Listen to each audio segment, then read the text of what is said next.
Desde 1990, eu trabalho com famílias. Desde 1990 que eu trabalho com famílias. Hoje eu estou assim, trabalhando com liderança e também com família. Eu tenho um Instagram onde eu só falo de liderança, é ser_líder. Ser_líder. Eu só falo de liderança. Esse é um assunto que me empolga e que eu estudo muito. Eu acho que algumas perguntas são respondidas quando você torna claro a sua visão, missão, propósito e valores. É interessante que tem um livro que todo pastor deveria ler. Não é teológico, não é evangélico, mas faz sentido. O nome do livro é Por quê? Interessante. Por quê? Agora ele lançou um segundo que é Descubra o seu porquê. E no livro ele faz 3 círculos. Ele coloca no círculo do meio o porquê. No segundo, o quê. E no terceiro, como. Então, por quê, o quê e como. E ele faz uma comparação entre a Apple e a Samsung.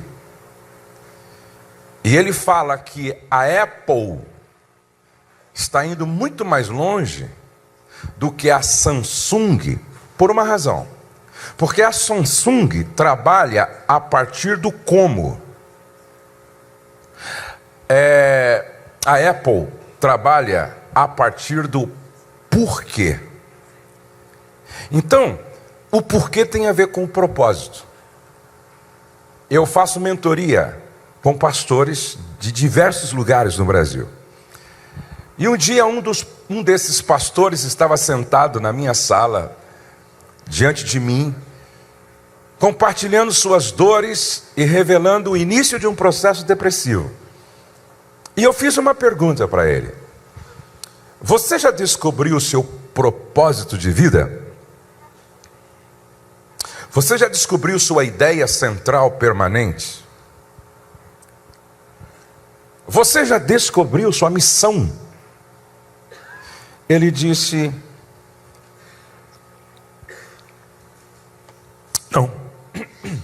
Não. Roberto Chiniachik diz algo interessante. Tem filho que nasce para voar. Tem filho que nasce para nadar. Qual é o grande desafio para os pais? Ajudar os seus filhos a descobrirem se nasceram para nadar ou se nasceram para voar. Então preste atenção que o porquê tem a ver com o propósito. O propósito tem a ver com a missão. A missão tem a ver com a visão. Deixa eu clarificar essa ideia. Deus chamou Moisés para construir, Noé para construir uma arca. Deus chamou Moisés para libertar um povo. Deus chamou Neemias para reconstruir uma cidade a partir dos seus muros. Deus chamou Davi para ocupar um trono, para governar. Deus chamou Abraão para conquistar uma terra. Então está muito claro: arca, libertação de um povo, reconstrução de uma cidade, um governo. Percebe? O que acontece quando isso não está claro para cada um? O que acontece quando isso não está claro para cada um? A gente começa a querer construir uma arca quando fomos chamados para libertar um povo. A gente começa a querer libertar um povo quando fomos chamados para reconstruir uma cidade.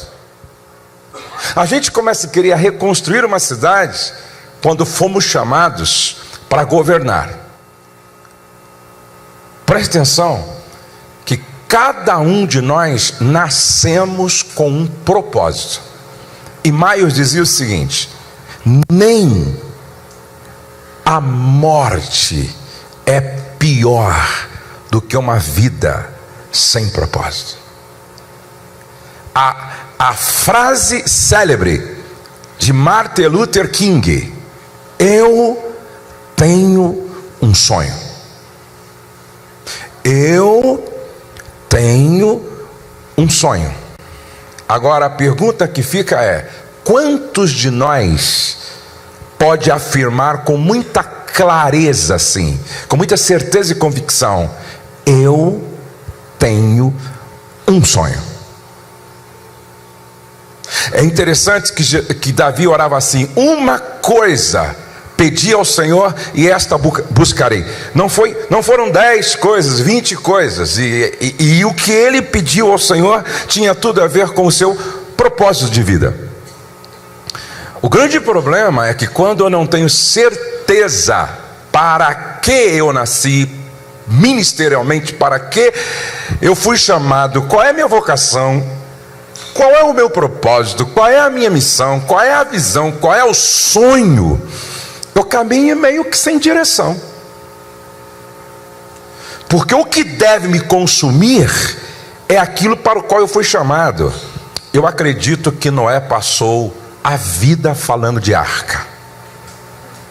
Ele ia almoçar, rapaz, a arca. Ele ia jantar, rapaz, deixa eu compartilhar um pouquinho com você sobre a arca. Ele encontrava com um amigo, e a arca? Rapaz, quando eu falo de arca eu me empolgo. E é interessante que o seu propósito ocupa o maior tempo das suas conversas. O seu sonho ocupa o maior tempo das suas conversas. Isso precisa estar muito claro. E aí eu me lembro que em 1990 eu comecei a construir a minha arca. Implantar a cultura de Deus nas famílias do Brasil e aonde essa mensagem chegar. E eu comecei a falar de família, e família, e família, e família. E eu tenho um amigo que ele brinca comigo até hoje, porque ele lembra disso. Em 1990 eu só falava de família. E aí ele chegou para mim e disse assim: Josué, por que só fala de família, cara? Só fala de família? Família, família, família. Você enxerga a família em todos os textos da Bíblia. Outro dia eu estava falando de casamento a partir de Lázaro. O cara falou: só você. Por que só fala de família? Aí eu respondi para ele o seguinte: primeiro, você conhece algum clínico geral famoso? Não. Você conhece algum especialista famoso? Quem não se especializa em nada será mais um na multidão. Quem faz tudo e não se especializa em nada vai ser mais um. Em que você é bom? Em que você é bom? Por que você não investe 1 hora por dia estudando nesta área? John Maxwell diz o seguinte: que se você estudar 1 hora por dia nessa área, que você tem um grande potencial, daqui a 5 anos você vai ser uma autoridade nisso. Segunda coisa que eu disse para ele: quando você pensa em açúcar, que marca vem na sua mente? Naquela época, União. Quando você pensa em lâmina de barbear, que marca vem na sua mente? Gillette. você pensa em Banco Popular, Bradesco, loja de eletrodoméstico, Casas Bahia, lanche, McDonald's, entendeu? Movimento pentecostal, naquela época, Assembleia de Deus, não é?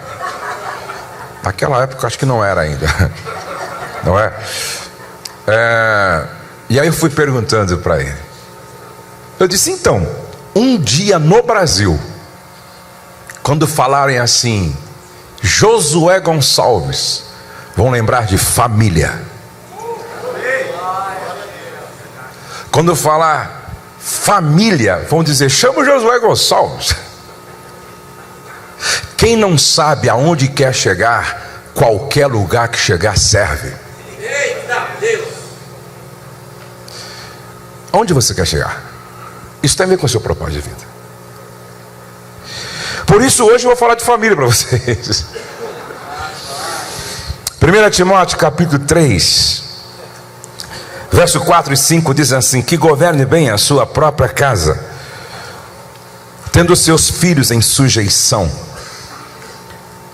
com toda a modéstia, porque se alguém não sabe governar a sua própria casa, terá cuidado da igreja de Deus. 1 Timóteo 5 e 8, a palavra do Senhor diz em 1 Timóteo 5 e 8, diz assim, ó: ora, se alguém não tem cuidado dos seus, especialmente dos da própria casa, tem negado a fé e é pior do que o descrente. A Bíblia começa falando de família, Gênesis 3.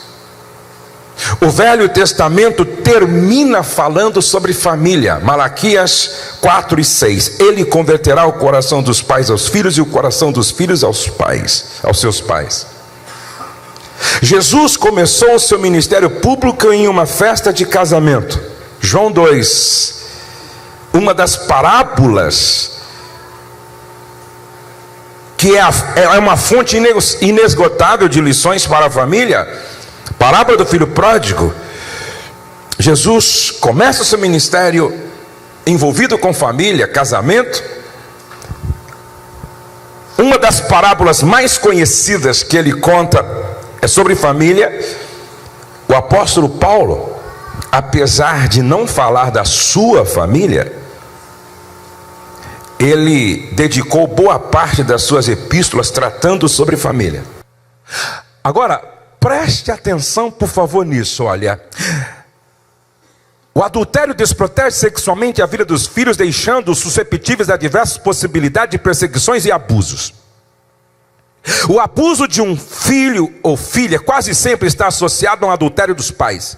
De 30 a 60% das pessoas que sofreram algum abuso sexual na infância, quando se pergunta para elas, na fase que você sofreu o abuso, como era o casamento dos seus pais, muitos vão dizer, eles estavam vivendo uma crise por causa de uma infidelidade no casamento. E é impressionante como eu comecei a prestar atenção nessa estatística.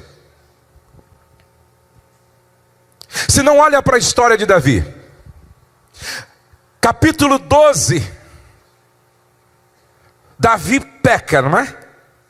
Agora, vá lendo a sequência. Davi peca com Betseba. Aí, Aminon violenta Tamar. Lá na frente, Absalão, quando toma o poder, pega as 10 esposas do pai, arma uma tenda na varanda do palácio, e aos olhos de todos, ele tem relação sexual com todas elas. E eu acompanhei um irmão, ele trabalhava na época comigo, ele voltou a trabalhar, foi restaurado, mas lá atrás, ele começou a se envolver com a menina, e a gente insistiu, lutou, não teve jeito. Paixão é demência temporária. Ele então se envolve com ela, larga a esposa.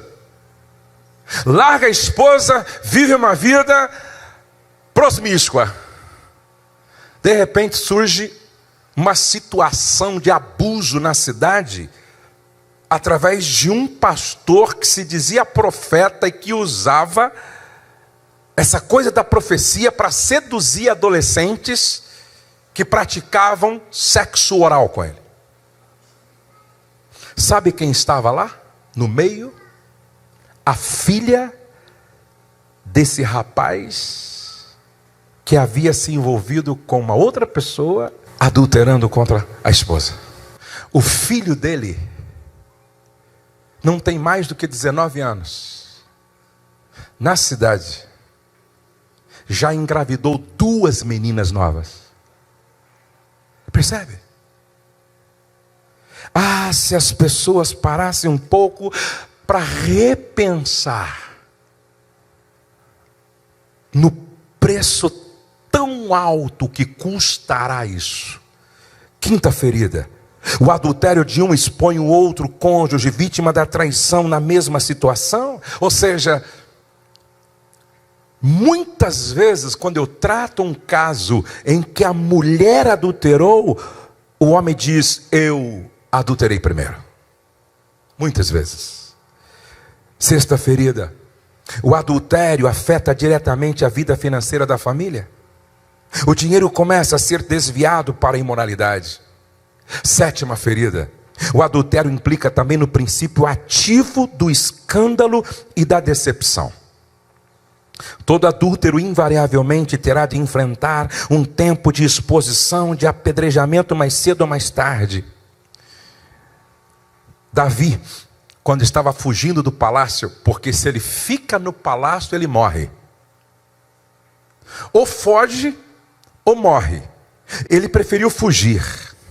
E ele foge com seus valentes. E a Bíblia diz que enquanto ele fugia, Simei o apedrejava e o amaldiçoava. E apedrejava, jogava pedras e o amaldiçoava. Ei, escute isso aqui, por favor. Todo adúltero passará inevitavelmente pelo processo do apedrejamento moral. E é interessante que alguns dizem: ô pastor, estão falando, ô pastor, caiu na rede, ô pastor, viralizou no WhatsApp. É isso mesmo. É isso mesmo. Eu tenho um amigo, ele é pastor de uma grande igreja restaurada.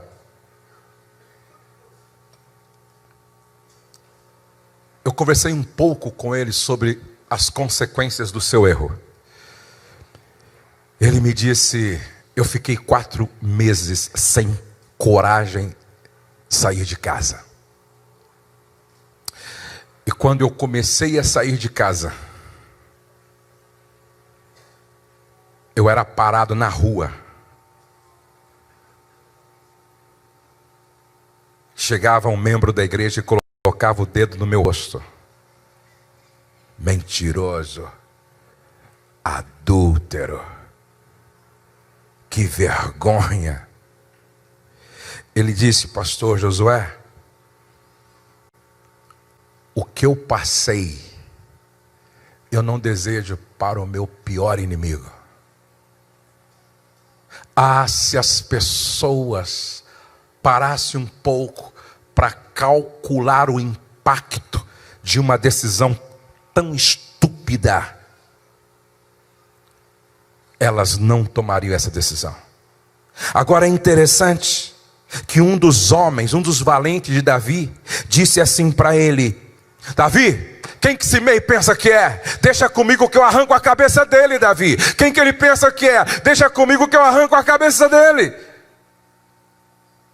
Davi entendeu que o processo do apedrejamento e da maldição lançada fazia parte da disciplina divina. Davi se submete a esse tratamento. Vou repetir.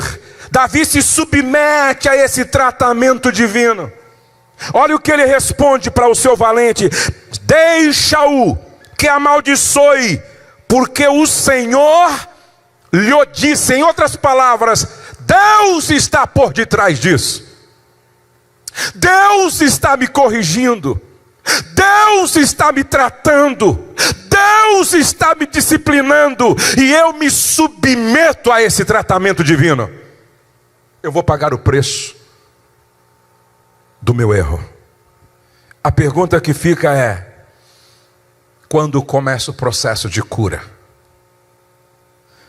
Número 1, começa com uma confissão sincera. A Bíblia diz em Provérbios 28:13: o que encobre as suas transgressões nunca prosperará, mas o que as confessa e deixa alcançará misericórdia.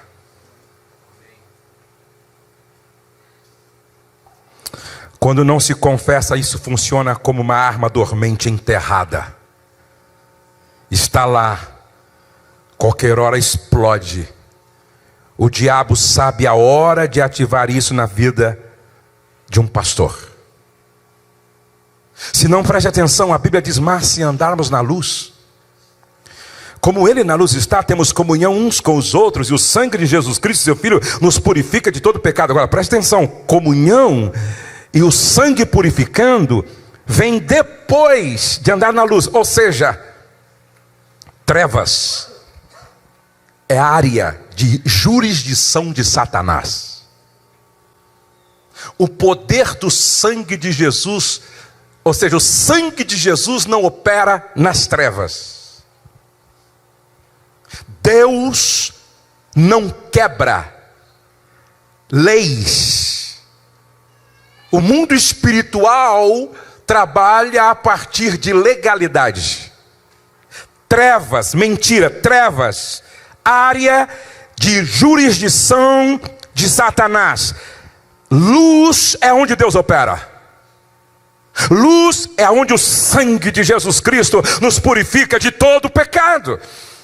Se andarmos na luz, como Ele na luz está, temos comunhão uns com os outros, e o sangue de Jesus Cristo, seu Filho, nos purifica de todo pecado. Estou lembrando de um jovem pastor que chegou na casa de recuperação de casamentos. Quando ele me ouviu falar sobre isso, ele disse: pastor, eu preciso confessar. E eu sempre conto uma ilustração. Meu filho Douglas estava com uns 14 anos e ele comeu alguma coisa que fez mal, né? E aí ele está lá no banheiro assim, ó, no vaso sanitário. E a mãe chega atrás dele, bate nas costas e diz: vomita, meu filho, vomita que sara. Vomita, meu filho, põe a mão na garganta. Ele: vomita, meu filho, vomita que sara. Aí quando não tinha mais nada para vomitar, saiu até meio assim, pálido, né? Ô mãe, que alívio. Sarei, mãe, sarei. Estou quase com vontade de almoçar de novo. Coisa de adolescente. E lá, naquela reunião, eu disse: não é a mãe que vai bater nas tuas costas hoje. Hoje é o Espírito Santo que vai bater nas suas costas e vai dizer: vomita, meu filho, vomita que sara. Vomita, minha filha, vomita que sara. Aí esse pastor novo chegou para mim e disse: pastor, eu vim aqui por causa de adultério. Adultério, eu já confessei para minha mulher só que eu tenho outros para confessar. E eu quero vomitar tudo. Agora eu não sei se a minha mulher vai aguentar. Eu disse: eu vou ajudar vocês. Vamos para a sala terapêutica. Eu primeiro quis falar com ela, e eu falei com ela: você veio aqui para ser curada? Vim. É cirúrgico o processo. Você quer resolver o problema? Quero. Você quer voltar para casa liberta junto com o seu marido? Quero. Só que ele tem mais coisa para colocar para fora. Ela disse: pastor, já estou aqui mesmo. Eu falei: entra, pastor. Vomita. E ele começou a contar. Uma situação. 2 situações. 3 situações. 4 situações. 5 situações. Quando ele chegou na 5ª, disse, aí ele parou.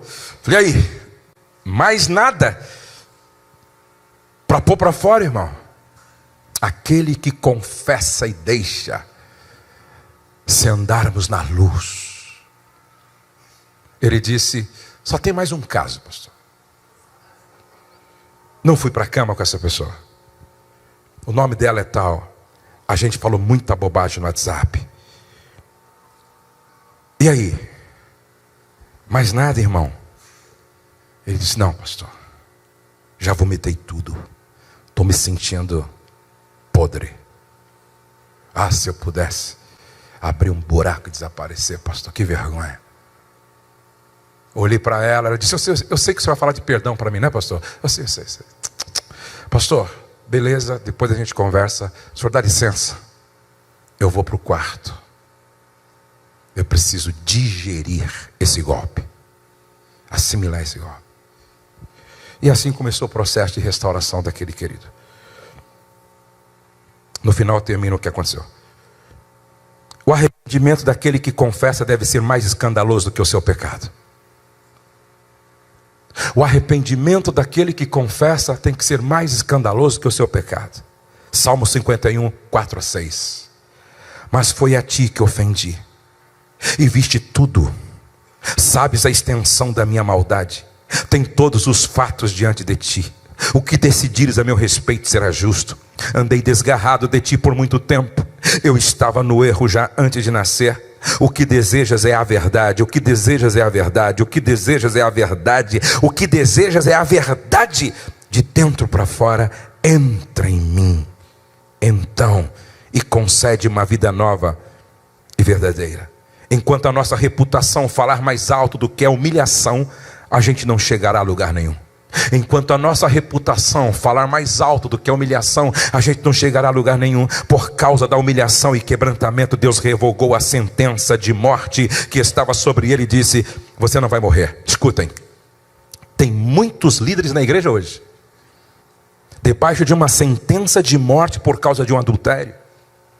O mundo espiritual não tolera impunidade. Ninguém pode escapar do poder do mundo invisível. É possível enganar muita gente, mas não dá para enganar o mundo espiritual. Esta confissão sincera, segundo, precisa ser sustentada por um legítimo compromisso de mudança. Se o seu olho direito o fizer pecar, coloca colírio, sim ou não? Foi isso que Jesus disse? Se o seu olho direito fizer pecar, coloca colírio. Compra um Ray-Ban. Não. Jesus disse, se o teu olho direito te fizer pecar, arranca-o e lance-o fora. É melhor perder uma parte do seu corpo do que ser todo ele lançado no inferno. Se a sua mão direita fizer pecar, compra uma luva, engessa. Não. Corte-a e lance-a fora. É melhor perder uma parte do seu corpo do que ir todo ele para o inferno. Jesus estava falando de radicalidade.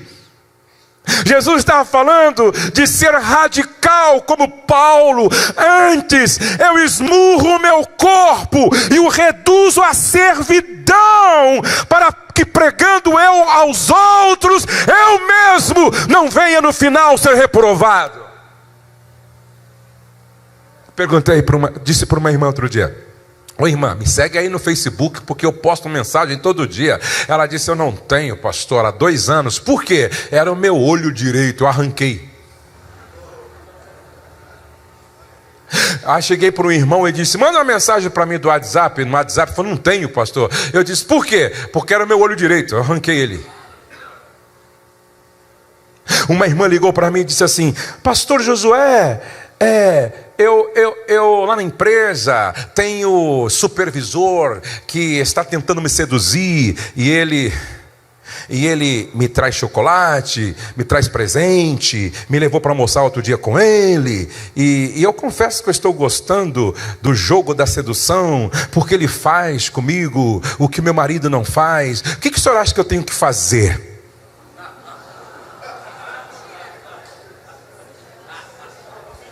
Eu disse para ela: hoje é sexta-feira, segunda-feira a senhora vai no departamento pessoal e pede a conta e vai embora. Mas e o meu trabalho? Eu falei: então, você quer ir para o inferno com o olho ou para o céu sem olho? Você quer ir para o inferno com a mão direita ou para o céu sem a mão direita? O que vale mais, o teu trabalho ou a tua salvação? O teu trabalho ou o teu marido? O teu trabalho ou os teus filhos? O teu trabalho ou a tua dignidade? O teu trabalho ou a tua moral? Vai o olho, fica Deus na sua vida, fica a igreja, fica a família, fica o Terabaxá e Andarabacá, fica o casamento, fica os filhos, fica a honra do nome de Deus.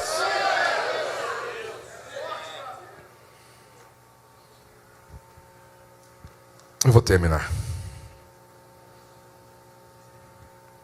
Levante cercas de proteção em torno da sua vida conjugal, familiar e ministerial. Peça ajuda sempre que for necessário. Viva de acordo com o código de integridade. Irmãos, olhem para cá. Valores governam as nossas decisões. Repete comigo: valores governam as nossas decisões. Viva de acordo com o código de valores. Eu tenho alguns valores na minha vida. Esses valores têm que governar as minhas decisões. Esta barreira tem que ser construída, firmada e mantida para que possa protegê-lo, inclusive de si mesmo. Desta forma, o deslize que leva ao buraco mencionado por Tiago 1, que vai da concepção ao nascimento do pecado, é impedido. O desenvolvimento de um código de integridade começa quando você se compromete com as linhas mestras autoimpostas, que eu chamo de resoluções, que governam suas decisões e escolhas. Esse esforço imprime em sua vontade um modo de você agir quando chegarem as tentações. Paulo dizia: eu subjugo o meu corpo e o reduzo à servidão, para que pregando aos outros eu mesmo não venha de alguma forma a ser reprovado. E se nós pudéssemos dizer: Paulo, fala uma das suas resoluções, ele diria assim: eu decidi ser o exemplo dos fiéis, na palavra, no trato, no amor, no espírito, na fé e na pureza. 3, tenha a quem prestar contas. Escreve uma frase aí: uma vida não supervisionada não é vivida com responsabilidade. Uma vida não supervisionada não é vivida com responsabilidade. A vida cristã exige mutualidade. É impossível fugir dos mandamentos bíblicos da reciprocidade uns aos outros. Sansão fracassou como homem de Deus porque escolheu andar sozinho. Sozinho, até o melhor que temos pode nos levar à loucura. Sozinho, até o melhor que temos pode nos levar à loucura. É por isso que a Bíblia diz exortar e edificar uns aos outros. 1 Tessalonicenses 5 e 11. Aconselhar uns aos outros. Romanos 15 e 14. Considerar uns aos outros para incentivar o amor e as boas obras. Hebreus 10, 24 e 25. Encorajar uns aos outros todos os dias, de modo que ninguém seja endurecido pelo engano do pecado. Hebreus 3, 12 e 14. Confessar os pecados uns aos outros e orar uns pelos outros. Tiago 5 e 16. Restaurar uns aos outros quando alguém tropeçar, cair, pecar. Gálatas 6 e 1. A história nos mostra a importância de relacionamentos de mutualidade e prestação de contas. O evangelista John Wesley criou um plano de prestação de contas e mutualidade que incluía 4 perguntas para os pequenos grupos. Então reunia um pequeno grupo e se fazia 4 perguntas, um para os outros. Primeira pergunta: quais pecados que você cometeu desde o nosso último encontro? Quais as tentações que você enfrentou? Como você conseguiu livrar-se delas? O que você pensou, falou ou fez sobre o qual tenha dúvida se é pecado ou não? E aí eu incluí uma 5ª pergunta: você acaba de mentir em alguma dessas respostas? 4. Cultive uma aliança com um companheiro de oração. No sábado saímos portas afora para a beira do rio, onde julgávamos haver um lugar de oração. Ora, aconteceu que quando íamos ao lugar de oração, pela meia-noite, Paulo e Silas oravam e cantavam hinos a Deus. Pedro e João subiam ao templo à hora da oração, a 9ª. Mantenha acesa a fogueira em seu lar. Um casamento satisfatório é o maior seguro para um pastor quando se trata de pureza sexual. Steve Dix, executivo da companhia de propaganda Nashville, deu um conselho aos homens de negócio que serve para nós pastores: é no lar que o nosso verdadeiro sucesso ou fracasso é medido. O lar é a principal arena na qual temos de ser bem-sucedidos, se quisermos ser bem-sucedidos em qualquer outro lugar. Fique de pé, por favor. Um pintor levou talvez uns 5 meses para pintar uma obra numa parede, numa catedral. E quando ele estava praticamente com a obra pronta, com toda a pintura concluída, naquele andaime com mais de 5 metros de altura, ele estava assim, no andaime, contemplando a magnitude, a beleza da sua obra, e ele começou a ficar tão assim, hipnotizado pela beleza da obra, que ele começou a se afastar. Lá embaixo, um amigo pegou uma brocha. Quando ele percebeu que o amigo vinha se afastando no andaime em direção à morte, ele pegou a brocha e jogou assim no amigo, e deu um grito: amigo! Quando ele joga a brocha, o amigo deu um pulo para frente do andaime e olhou para o quadro, olhou para o outro, e a brocha pegou assim no meio do quadro, estragou tudo. E ele gritou: rapaz, você ficou louco, você destruiu a minha obra, você destruiu o meu quadro, 6 meses, você ficou louco. Lá embaixo ele ouviu uma voz, a voz do amigo dizendo: eu estraguei o seu quadro, mas salvei a sua vida. Amigo, muitas vezes estraga o nosso quadro de adultério, mas salva a nossa vida. Eu vim aqui como instrumento da graça de Deus para dizer que Deus quer nos despertar para que a gente viva de forma prudente, a fim de que possamos terminar nossa carreira dizendo: combati o bom combate, completei a carreira e guardei a fé. Só me resta agora receber a coroa da justiça, que está reservada não só para mim, mas a todos quantos amam a vida de Jesus. Quem hoje quer renovar o seu compromisso com o eterno e sair do seu lugar e vir aqui na frente orar comigo dizendo: guarda o meu coração, Senhor. Sai do seu lugar.